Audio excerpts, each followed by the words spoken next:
नमस्कार। आप सबका आपके अपने YouTube चैनल रुद्रा वैदिकास्त्र में हार्दिक स्वागत।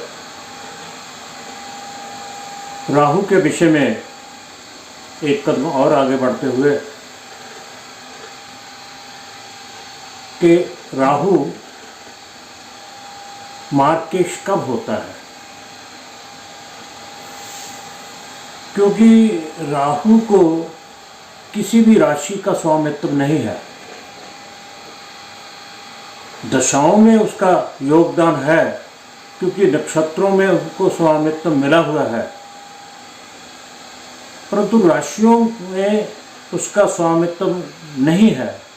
परंतु फिर भी राहु मार्गकेश हो जाता है। ऐसी कौन सी परिस्थितियां हैं, ऐसे कौन से नियम हैं जिनके द्वारा हम जान सकते हैं कि राहु मार्गकेश हो गया। राहु के बारे में पहले पाठ में मैंने एक श्लोक लिया था कि यह एक भ्रम है, राहु अशुभ फल देता है, राहु शुभ फल भी देता है। परंतु उसके आगे कंटिन्यू करेंगे हम उन श्लोकों को इस पाठ के बाद। कुछ एक और भी पाठ पेंडिंग है क्योंकि चारों तरफ ध्यान रखना पड़ता है। आप सभी का भी जो प्यार है उसको भी ध्यान में रखना होता है। जब आपके प्रश्न आते हैं तो महसूस होता है कि पहले आपके प्रश्नों का उत्तर दे दिया जाए। तो आज हम देखेंगे कि राहु मार्गकेश कब होता है। मार्गकेश देखने के लिए सबसे पहला जो नियम है वो ये है कि लगन से, ये D1 चार्ट है, D1 चार्ट, लगन से अगर राहु तीसरे, छठे, आठवें या 11वें भाव में हो, तीसरे लगन से तीसरे, छठे, आठवें या 11वें भाव में हो। कौन कौन सा? तीसरे, छठे, आठवें या 11वें भाव में हो। 11वें भाव में तो क्या अगर इसमें राहु हुआ तो मार्गकेश हो जाएगा? नहीं। इसके साथ और क्या देखना है, जरूरी वो है अगर राहु तीसरे, छठे, आठवें या 11वें में स्थित है परंतु जन्मकालीन चंद्रमा में, D1 चार्ट में ही जन्मकालीन चंद्रमा में उससे दूसरे या अष्टम में है। पहला नियम ये कहता है कि राहु D1 चार्ट में अगर तीसरे, छठे, आठवें और 11वें भाव में हो परंतु चंद्रमा से दूसरे या अष्टम में हो, फिर मार्गकेश, यानी कि चंद्रमा का मार्गकेश होने में, राहु के मार्गकेश होने में बहुत बड़ा रोल है।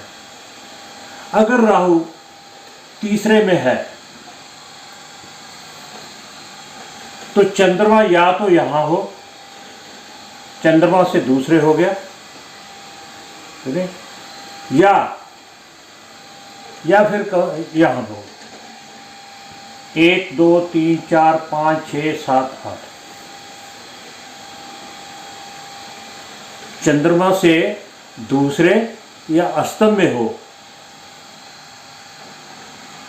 या फिर न कि सर तीसरे, छठे, आठवें, 11वें में तो हो ही हो, चंद्रमा से दूसरे या अष्टम में हो। अगर राहु छठे में है तो चंद्रमा यहाँ और यहाँ होगा।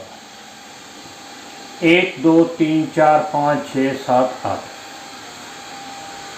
अष्टम में हो गया।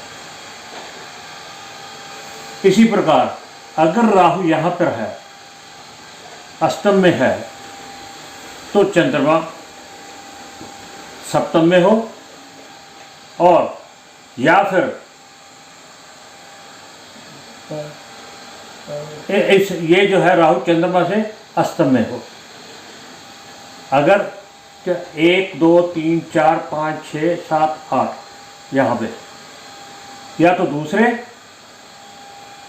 तो 8 7 6 5 4 3 तो 1 यहाँ पे लगन में हो, यानी कि दूसरे या अष्टम में चंद्रमा से। इसी प्रकार अगर राहु यहाँ पर है, 11वें भाव में है, तो या तो चंद्रमा यहाँ पर हो और या फिर यहाँ पर।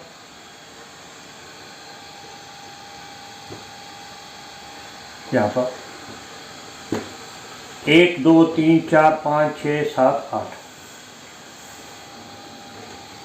तो इस प्रकार यानी लगन से तीसरे, छठे, 8वें या 11वें भाव में हो, मगर चंद्रमा से दूसरे या अष्टम में हो। चंद्रमा से जन्मकालीन चंद्रमा में D1 चार्ट चंद्रमा से दूसरे या अष्टम भाव में हो। ये पहला नियम था। दूसरे नियम में क्या है? दूसरे नियम में ये तो सेम ही है कि लगन से राहु जो है, लगन से तीसरे, छठे, 8वें या 11वें में हो, परंतु किसके साथ हो? अकारक शुक्र, अकारक शुक्र या गुरु के पास।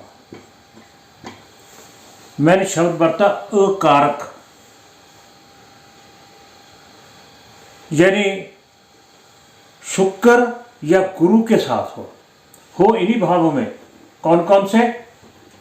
तीसरे, छठे, 8वें और 11वें में। किसके साथ हो? या शुक्र के साथ या गुरु के साथ। मगर गुरु और शुक्र कैसा हो? अकारक। उसको हम कैसे जानेंगे? ये मैंने साथ में पहले ही एक 12 खाने की जो पत्रिका बना रखी है, उसमें शुक्र की 2 राशियां कौन सी है? वृष और तुला। गुरु की कौन सी हैं? धनु और मीन। शुक्र की मैंने ब्लैक पेन से, मार्कर से लिख रखा है। अगर शुक्र दूसरे का स्वामी होगा तो उसकी दूसरी राशि कहां होगी? सप्तम में। यानी दोनों मार्ग स्थानों का स्वामी होगा। और या फिर शुक्र अगर छठे का स्वामी होगा तो साथ में किसका होगा? 2 3 4 5 6 7 यहां पे 11वें का, अशुभ भाव का। या फिर अगर ये सप्तम मार्ग स्थान का स्वामी है तो कहां होगा? 12वें का। यानी केंद्र त्रिकोण का ना होने की बजाय जब दोनों राशियां अगर दूसरे धन स्थान का स्वामी है तो सप्तम का भी स्वामी है शुक्र, दोनों मार्ग स्थान का स्वामी, तो अकारक हो गया। अगर छठे का स्वामी है तो 11वें का स्वामी भी है, तब भी अकारक हो गया। ये भी अशुभ स्थान है, अशुभ भी है, त्रिक स्थान भी है, त्रिशठाई में भी आता है, ये भी अशुभ स्थान है। अगर वृष राशि मार्ग स्थान पे आती है तो दूसरी राशि 12वें में चली जाती है, तो शुक्र अकारक हो जाता है। इसी तरह गुरु के लिए मैंने रेड मार्कर से लिख रखा है। अगर मकर लग्न की पत्रिका है तो गुरु कहाँ का स्वामी होगा? 12वें का और दूसरे का, एक मार्ग स्थान का और एक 12वें व्यास स्थान का। अगर गुरु की धनु राशि तीसरे में है तो दूसरी राशि कहाँ होगी? छठे में। दोनों अशुभ स्थान है। इसी प्रकार अगर अष्टम का स्वामी है तो साथ में 11वें का स्वामी भी होगा। इस प्रकार दोनों गुरु और शुक्र जब इन स्थानों के स्वामी हों, अगर इन स्थानों के स्वामी हो और राहु तीसरे, छठे, 8वें और 11वें स्थान में, इनमें से किसी स्थान पर भी बैठा हो और इनके साथ शुक्र या गुरु इन स्थानों के स्वामी होकर बैठे हों, शुक्र या गुरु,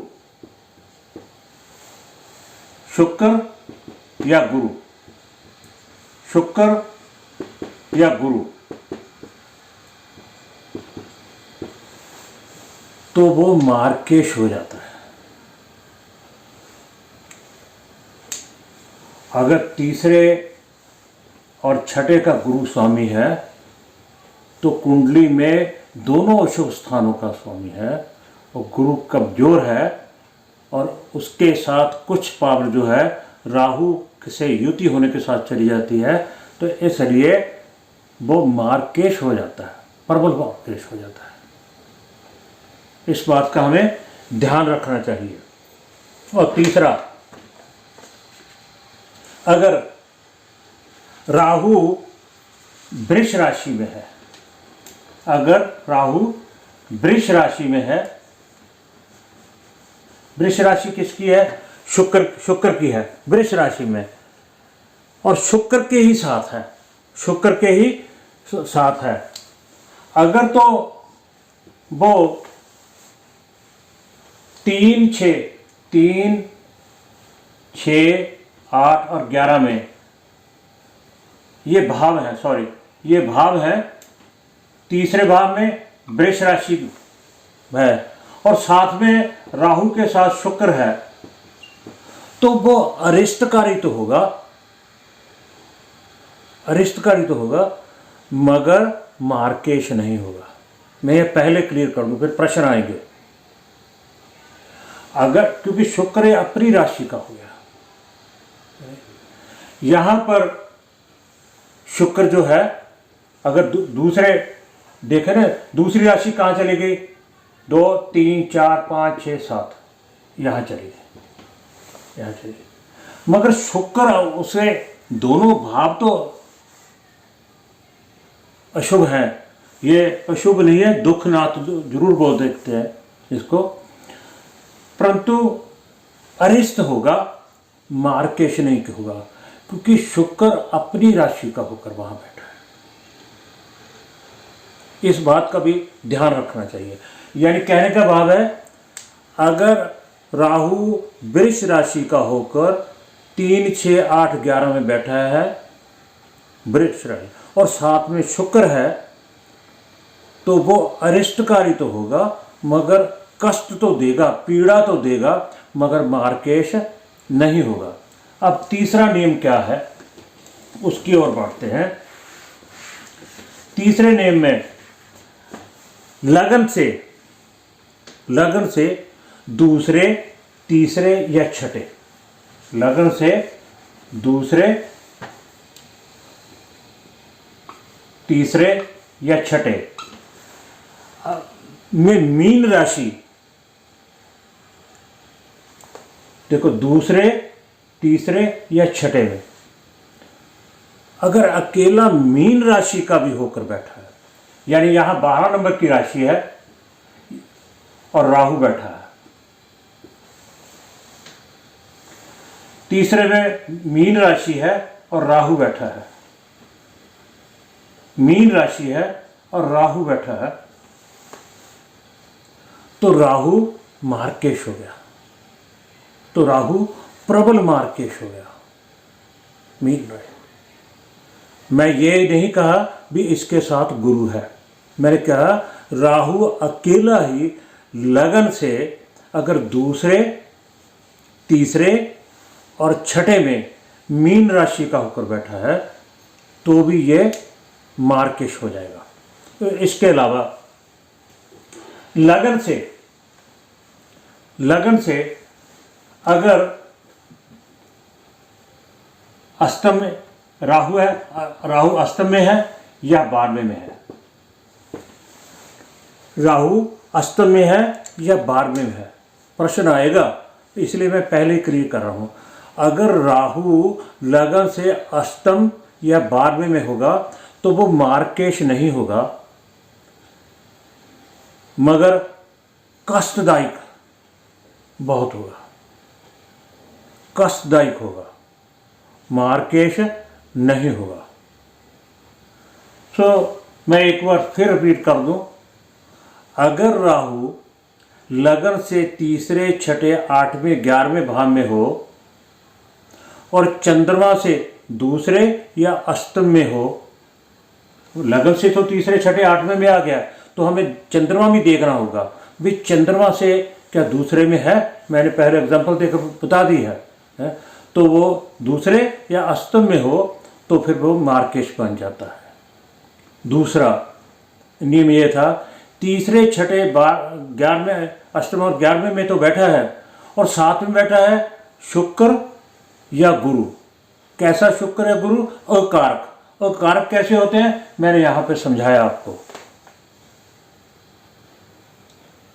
ठीक है। जब दोनों शुभ भावों का गुरु या शुक्र स्वामी हो तो वो अकारक हो जाता है।